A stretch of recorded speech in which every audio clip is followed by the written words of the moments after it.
The morning was still young, and the faint golden glow of dawn brushed across the quiet streets of Oakwood. Evelyn Harris, known to everyone as Miss Evie, was up early, as usual. At 65, her days were a mix of helping neighbors, baking her famous peach pies, and spreading kindness wherever she went. Her small, time-worn sedan glided into the pharmacy's parking lot, its faded paint a testament to years of faithful service. Miss Evie wasn't just a grandmother. She was a cornerstone of the community, always there to lend a hand or share a warm hug. This morning was no different. A young mother struggled near the curb, her toddler wailing inconsolably. Without hesitation, Miss Evie offered her soothing presence, cradling the diaper bag while murmuring gentle words to calm the little one.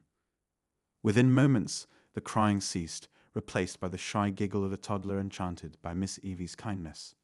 The mother, overwhelmed with gratitude, thanked her profusely, calling her a true angel. But just as Miss Evie handed back the bag and turned toward her car, the scene shifted. The roar of an engine cut through the stillness like a jagged knife. A squad car screeched to a halt behind her sedan, and out stepped a tall, stern-faced officer with a nameplate that read Keller. His posture radiated authority, but his eyes carried something darker, something that made the air heavy with tension. "Hey, hands where I can see them," he barked, his voice sharp and commanding. Miss Evie froze, unsure if he was even speaking to her. She glanced around, her heart thudding in her chest. Surely, this had to be a mistake. "Me?" she asked, her voice tinged with confusion. "You heard me," he snapped, his tone leaving no room for doubt. From the pharmacy's entrance, a few customers paused to watch, their curiosity mingled with unease. Miss Evie raised her hands slightly, her worn purse dangling from her wrist. Her mind raced, trying to piece together what could possibly warrant this hostility. She'd spent the morning delivering groceries to her sick neighbor, hardly the kind of activity that screamed criminal. As Officer Keller moved closer, his partner lingered by the patrol car, one hand resting near his holster. The scene was surreal.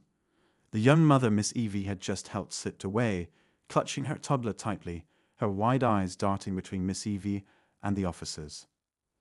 "Step away from the vehicle," Keller ordered, his glare piercing. Miss Evie opened her mouth to protest, to explain that she was no threat. But he didn't give her the chance. He grabbed her arm roughly, yanking her away from the car.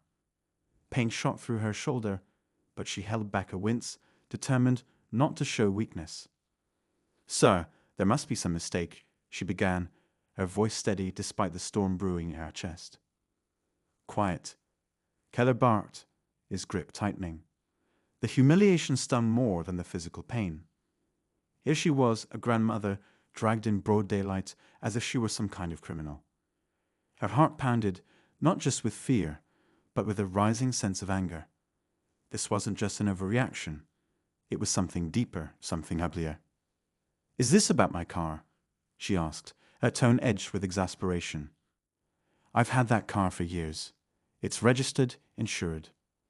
"Enough," Keller interrupted, cutting her off with a sneer. He motioned to his partner, who began peering into the sedan's windows, his movements deliberate and invasive. Miss Evie's pulse quickened.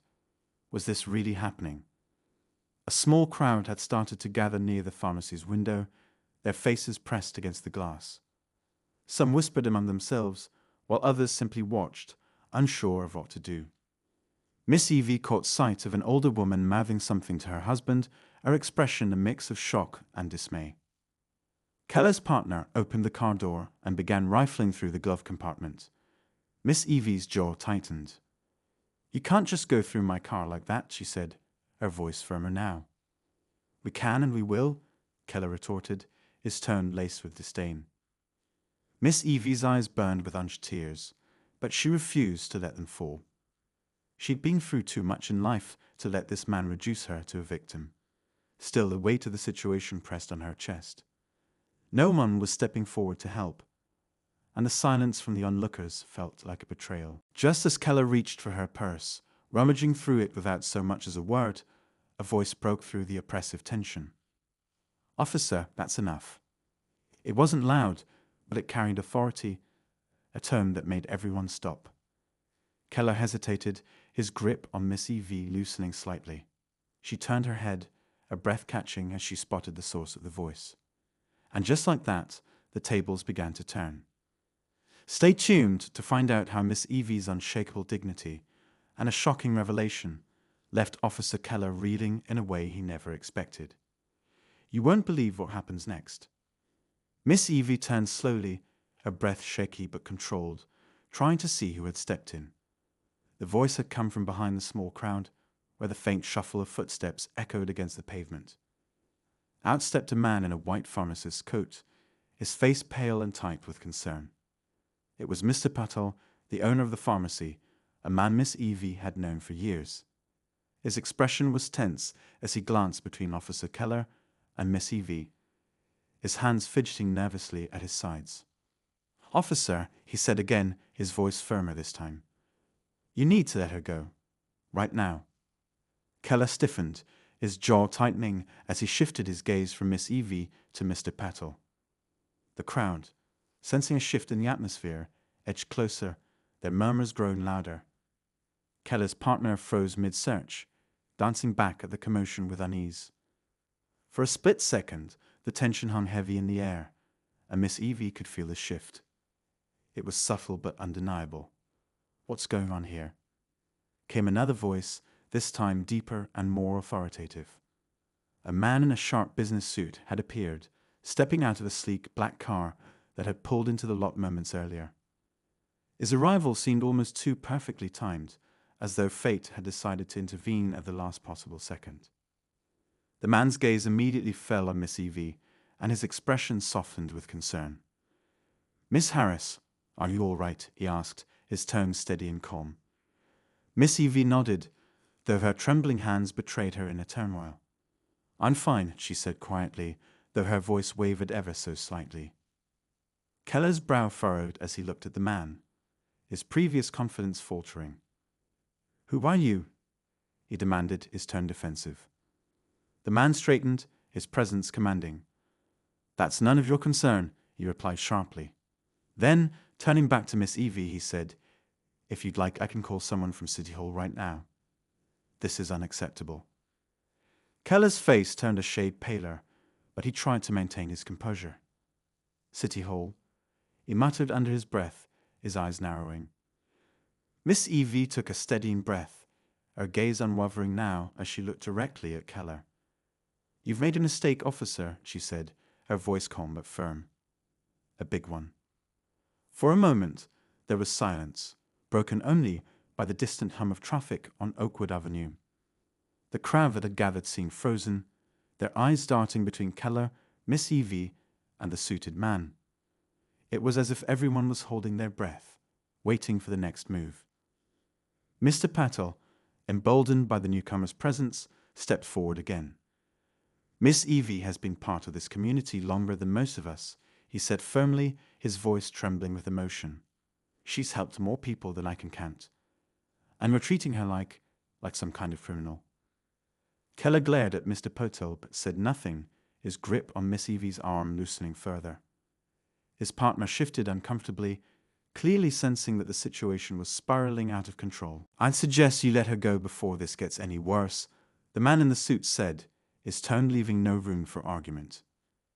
Keller hesitated, his eyes flickering between Miss Evie and the crowd, which was now openly recording the confrontation on their phones.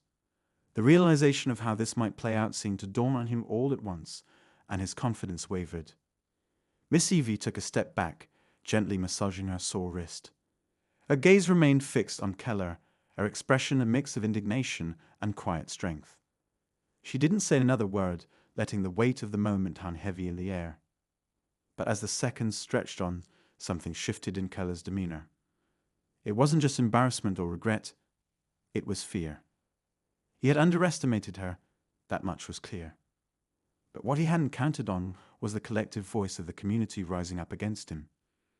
"Do you know who you're dealing with?" Mr. Patel said suddenly, his voice cutting through the tense silence. He glanced at Miss Evie, then back at Keller, his expression resolute.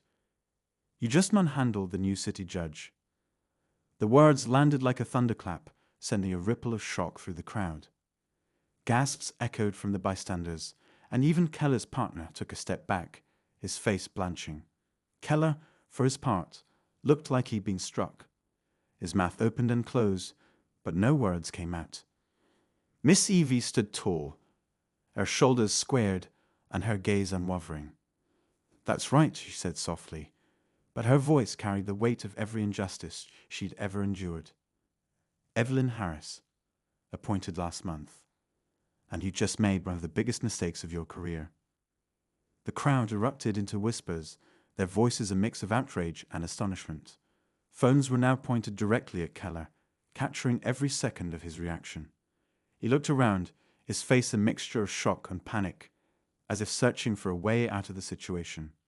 "I didn't know," he stammered, his voice barely above a whisper. "That's the problem, isn't it?" Miss Evie said, her tone cutting but calm. "You didn't take the time to know. You saw me, and you made a judgment. And now here we are." Keller's partner stepped forward, his hands raised slightly in a gesture of appeasement. "Ma'am, we didn't mean." Miss Evie held up a hand, silencing him. "Save it," she said, her voice steady. "This isn't about what you meant. It's about what you did." The man in the suit stepped closer, his presence a reminder that this was far from over. "I'll be filing a formal complaint," he said, his tone firm. "And you can be sure this will be reviewed at the highest level." Keller's shoulders slumped, and he finally released Miss Evie's arm completely. He looked at her, his expression a mix of regret and humiliation. I'm sorry," he muttered, though the words felt hollow. Miss Evie didn't respond immediately. She simply looked at him, her gaze unwavering, as if weighing the sincerity of his apology. Then finally she spoke. "Sorry isn't enough," she said softly. "Not for this." The crowd began to disperse slowly, their murmurs lingering in the air like the aftermath of a storm. Mr. Purtell placed a comforting hand on Miss Evie's shoulder, his expression one of quiet solidarity. As the suited man escorted her back to her car, Miss Evie took a deep breath, the weight of the morning's events settling on her shoulders. But she knew this wasn't the end. It was only the beginning. She had a responsibility now, not just as a grandmother, not just as a neighbor, but as a judge, and she intended to use her voice, her position, and her unwavering sense of justice to ensure that no one else in her community ever felt the way she had that morning. This wasn't just about her. It was about something bigger, something that needed to change. Miss Evie sat in her car for a moment, hands gripping the steering wheel, trying to steady her breathing. The trembling in her hands had lessened, but the weight of what had just happened still pressed heavily on her chest. The faint hum of the car's engine filled the silence, and the reflection of her own face in the rearview mirror stared back at her, a mix of exhaustion and determination.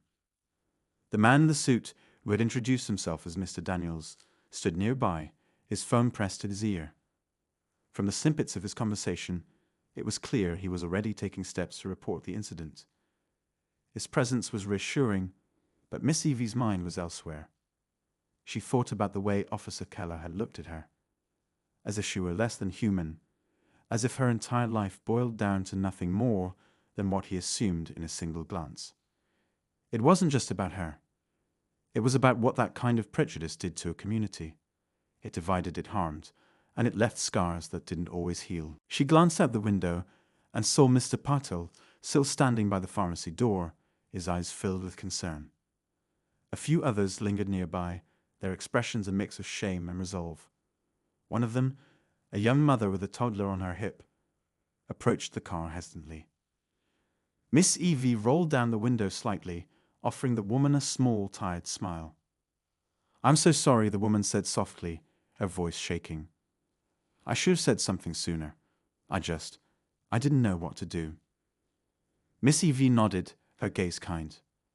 "It's all right," she replied. "Sometimes it's hard to know when to speak up.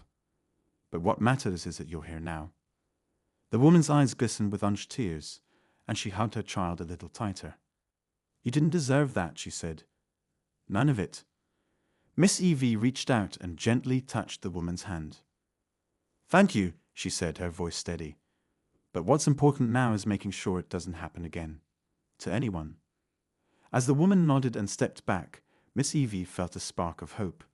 The community wasn't perfect, but there were good people here, people who cared, people who wanted to do better. The drive home was quiet, the streets lined with the familiar sights of her neighborhood. But everything felt different now, as if the veil had been lifted and the cracks in the foundation were suddenly visible. When she pulled into the driveway, she noticed her neighbor, Mrs. Caldwell, watching from her porch. The elderly woman waved hesitantly, her eyes filled with worry. Miss Evie forced a reassuring smile and waved back before stepping inside her home. The warmth of her cozy living room should have been comforting, but it wasn't enough to shake the heaviness in her heart. She set her purse down on the kitchen counter and leaned against it, letting out a long, shaky breath. Her phone buzzed on the counter, breaking the silence. She picked it up and saw a text from Mr. Daniels. ***, spoken with the mayor's office. They're taking this seriously. We'll meet tomorrow to discuss next steps. ***. Miss Evie stared at the message for a moment before replying with a simple, "Thank you." That night, sleep didn't come easily. Every time she closed her eyes, she saw Keller's face, the anger, the disdain, the lack of humanity. And she thought about the countless others who had faced similar situations, but didn't have the platform or the support to fight back. The next morning, she dressed with care, choosing a crisp navy blue suit that exuded confidence and authority. She knew the meeting with the mayor's office would be important, not just for her, but for the entire community. When she arrived at City Hall, Mr. Daniels was waiting for her in the lobby. He greeted her with a warm smile and a firm handshake, his demeanor professional yet compassionate. "Are you ready?" he asked. Miss Evie nodded. "I am." The meeting room was filled with familiar faces, city officials, community leaders, and even a few concerned residents. The mayor, a tall man with salt and pepper hair and a stern expression, stood at the head of the table. "Miss Harris," he said, gesturing for her to take a seat. "Thank you for coming. We've all heard about what happened yesterday, and let me start by saying that I'm deeply sorry for what you experienced." Miss Evie inclined her head. "Thank you, Mayor, but apologies alone won't fix this." The room fell silent, and all eyes turned to her. "This isn't just about me," she continued, her voice steady. "This is about a culture that allows people like Officer Keller to act with impunity. It's about the assumptions and biases that permeate our institutions. And it's about the damage that does to our community." The mayor nodded, his expression thoughtful. "You're absolutely right," he said. "That's why we're here, to figure out how we can address this and ensure it doesn't happen again." As the discussion unfolded, Miss Evie found herself taking on a leadership role, her calm yet passionate voice guiding the conversation. She spoke about the need for better training, accountability, and community engagement. And as she looked around the room, she saw the determination in the faces of those who were ready to make a change. But she also knew there would be resistance.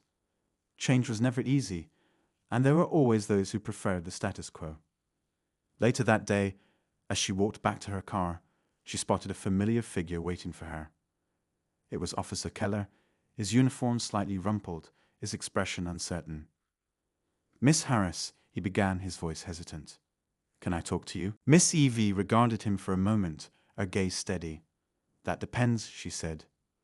"Are you here to apologize or to justify your actions?" Keller shifted uncomfortably, his hands fidgeting at his sides. "I want to apologize," he said finally. "I was wrong, and I let my own biases cloud my judgment."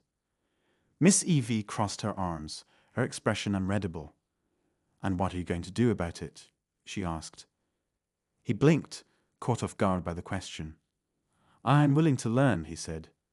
"To be better, to do better." For the first time, Miss Evie's expression softened, but only slightly. "We'll see," she said. "Actions speak louder than words." As she got into her car and drove away, she couldn't help but feel a flicker of hope. It wasn't much, but it was a start. And she knew that the road ahead would be long and challenging. But she also knew one thing for certain. She wasn't backing down. Not now. Not ever. The days following the incident in the parking lot were a whirlwind. Miss Evie's quiet life as a retired school teacher and newly appointed city judge had been turned upside down. Her story had spread quickly, first through whispers in the community, then through social media posts shared by bystanders who had captured the confrontation on their phones. What started as a local scandal was now a topic of heated discussion across town. And Miss Evie found herself at the center of it all. The community was divided. Many rallied behind her, outraged by Officer Keller's actions and determined to demand accountability. Others, however, saw the situation differently, questioning why it had escalated in the first place. Was it a misunderstanding? A case of being in the wrong place at the wrong time? Or something deeper, more systemic? Miss Evie spent her evenings combing through messages of support and criticism alike, her heart heavy with the weight of it all. Every message of encouragement from her former students or neighbors who admired her kindness felt like a balm to her soul. But the harsh words, anonymous accusations and baseless claims cut deep, reminding her that the fight for justice was never without resistance. One evening, as she sat in her living room sipping tea, there was a knock at her door. She wasn't expecting anyone, but when she opened it, she found Mr. Daniels standing there, his usual composed demeanor tinged with urgency. "Miss Harris," he began, stepping inside when she waved him in. "I thought you should know. Officer Keller has requested a meeting with the mayor's office. It seems he's trying to justify his actions." Miss Evie raised an eyebrow, her grip tightening on her teacup. "Justify them," she repeated, "after everything." Mr. Daniels nodded grimly. "He's claiming he was simply following protocol and that any perceived bias was unintentional. But there's more. Rumor has it he's trying to shift blame onto you, suggesting you overreacted." The words hum in the air like a storm cloud. Miss Evie's calm facade faltered for a moment, a flicker of disbelief crossing her face. But then her expression hardened, and she set her teacup down with deliberate care. "If he thinks he can rewrite what happened," she said, her voice steady but laced with resolve, "he's gravely mistaken." The next morning, Miss Evie found herself back at City Hall, this time for a community meeting called to address the growing tensions surrounding the incident. The room was packed, with people standing along the walls when all the seats were filled. Among the crowd, she spotted familiar faces, her neighbors, former students, and even some of the bystanders from the parking lot.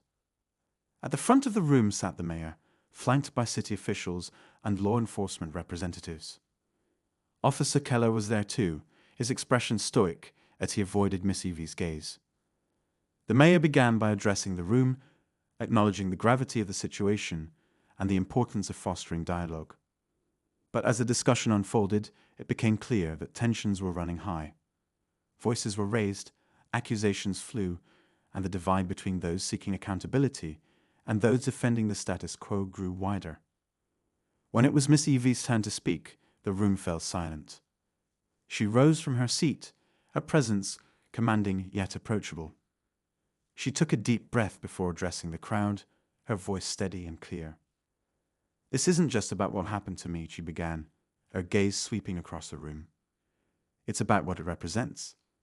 It's about the assumptions we make, the biases we carry, and the harm they cause when left unchecked. I spent my entire life believing in the goodness of people, and I still do. But belief alone isn't enough. Change requires action." Her words hung in the air, resonating with many in the room. But as she spoke, she noticed Officer Keller shifting in his seat, his jaw tight. When the floor was open for responses, he stood, his voice cutting through the murmurs. "With all due respect, Judge Harris," he began, his tone measured but defensive. "I never intended for things to escalate the way they did. I was acting in the interest of public safety, and I followed the protocols I was trained to follow." Miss Evie turned to face him, her expression calm but unyielding. "And what exactly did your protocol tell you about treating a law-abiding citizen with dignity and respect?" she asked, her voice soft but firm.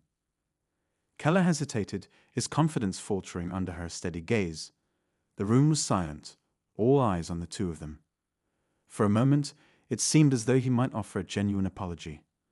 But instead he doubled down, his words sharp and defensive. "With all due respect," he said again, his tone hardening, "you were in an area known for criminal activity, driving a vehicle that appeared suspicious. I had no way of knowing who you were or what your intentions were." Miss Evie's eyes narrowed, her voice unwavering as she responded. "And that's exactly the problem, Officer Keller. You didn't know, but instead of seeking to understand, you assumed. You judged me based on my appearance, on the car I was driving, on the neighborhood I was in. And that assumption led you to treat me as less than human." Her words were met with a ripple of murmurs from the crowd, many nodding in agreement. Keller's expression darkened, but he said nothing further, his silence speaking volumes. The tension in the room was palpable as the meeting continued, with more voices joining the conversation. Some shared their own experiences of discrimination, while others called for unity and understanding. Through it all, Miss Evie remained composed, her presence a steady anchor amidst the storm.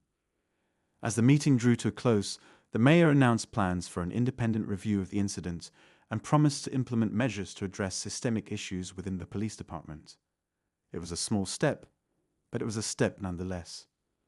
But Miss Evie knew the fight was far from over. The scars of what had happened would take time to heal, and the changes needed to prevent future injustices would require persistence and vigilance. As she left City Hall that evening, the cool night air wrapping around her like a cloak, she felt a mix of exhaustion and determination. The road ahead was uncertain, but one thing was clear: she wasn't alone.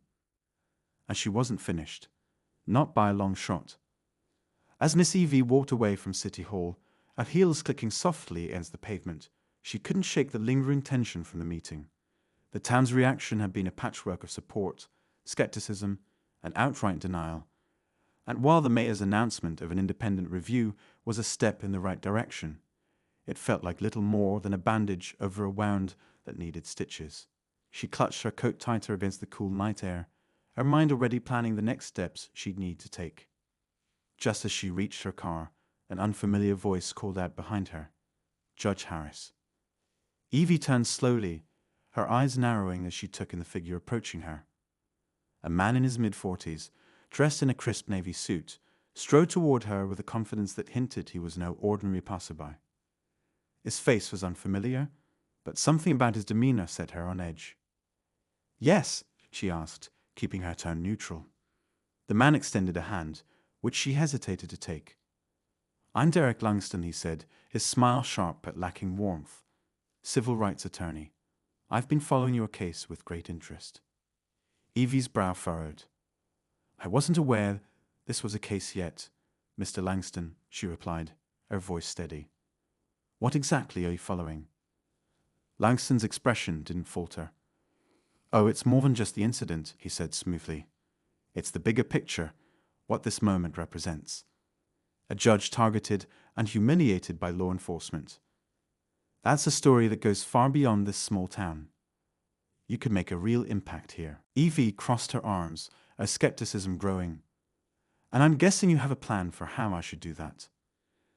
"Not just a plan," Langston said, leaning in slightly. "An opportunity. With my help, we could take this all the way to the state level, maybe even national. You'd be the face of a movement, a voice for those who've been silenced by prejudice and abuse of power." There was a pause as Evie studied him, weighing his words carefully. While the idea of standing up for others resonated deeply with her, something about Langston's eagerness felt opportunistic. "And what's in it for you?" she asked, her tone sharp. Langston's smile faltered for the briefest moment before returning, though it didn't reach his eyes. "Justice," he said simply, "and the chance to see real change." Evie didn't respond immediately, her instincts urging her to tread carefully. She'd learned over the years that not everyone who claimed to be an ally had pure intentions. "I'll think about it," she said finally, her tone polite but non-committal. Langston nodded, his smile widening. "I hope you do. I'll be in touch." As he walked away, Evie felt a chill that had nothing to do with the weather. Something about his approach seemed too calculated, too eager to turn her personal ordeal into a public spectacle. She climbed into her car, her mind racing with questions she couldn't yet answer. The next morning, the phone calls began. Local reporters wanted statements. Advocacy groups reached out with offers of support. Even her old friend from college, now a producer at a major news network, called to suggest an interview.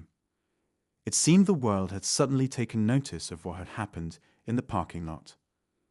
But amid the flood of attention, something else surfaced.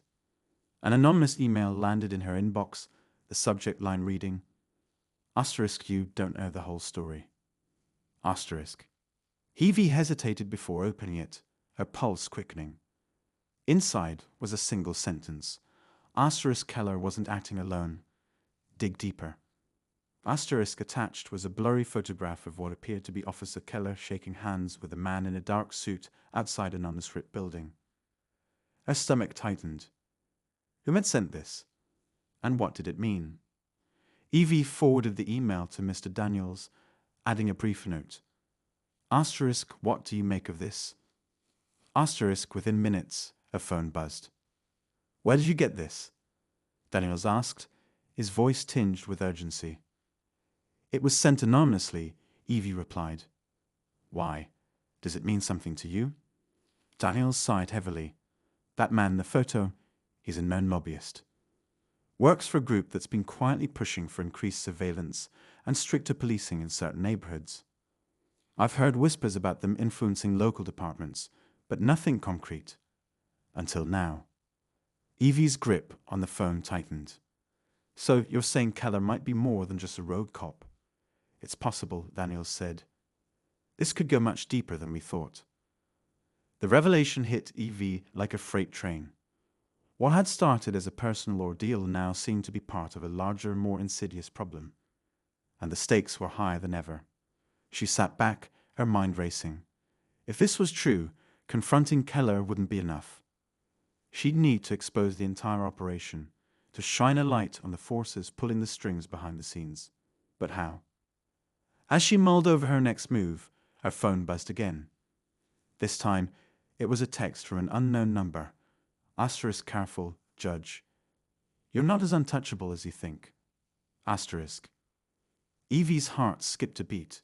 The text was a stark reminder that her fight for justice wouldn't be without risks. But it also steeled her resolve. Whoever was behind this had underestimated her. And that was their first mistake. With determination burning in her chest, she began to piece together her plan. She didn't yet know where this path would lead, but one thing was certain. She wouldn't back down. Not now. Not ever.